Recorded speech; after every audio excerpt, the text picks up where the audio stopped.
بسم اللہ الرحمن الرحیم۔ السلام علیکم ورحمۃ اللہ وبرکاتہ۔ بیوی کی ناپسندیدہ حرکتوں کو برداشت کرنا۔ حدیث مبارکہ میں ہے کہ اگر بیوی کسی خاوند کو تکلیف پہنچائے یا خاوند بیوی کو تکلیف پہنچائے تو نبی کریم صلی اللہ علیہ وآلہ وسلم نے فرمایا کہ اس پر صبر کرو تو اللہ تعالیٰ کی طرف سے اجر ملے گا۔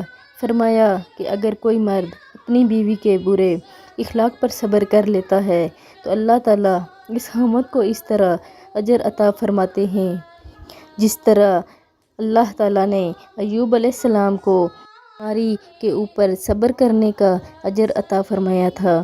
یعنی اگر وہ چڑچڑے مزاج کی ہے، زیادہ بولتی ہے، زیادہ تنگ کرتی ہے تو خاوند کو بیوی کی ناپسندیدہ باتوں پر صبر کرنے پر اتنے اجر کا وعدہ فرما دیا گیا ہے۔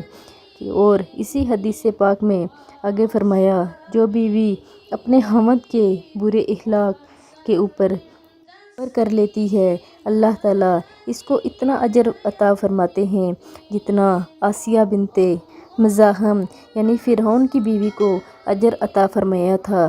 چنانچہ نبی علیہ السلام نے فرمایا کہ اگر تمہیں بیوی کو کوئی بات پسند نہ ہو تو غور کر لیا کرو کہ تمہیں اس میں کتنی پسندیدہ باتیں مل جائیں گی۔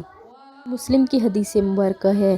اس حدیث کو آپ لوگوں نے آگے لازمی شیئر کرنا ہے کیونکہ ہماری وجہ سے اگر ایک شخص بھی فلاح پا لیتا ہے تو وہ صدقہ جاریہ ہے۔ جزاک اللہ۔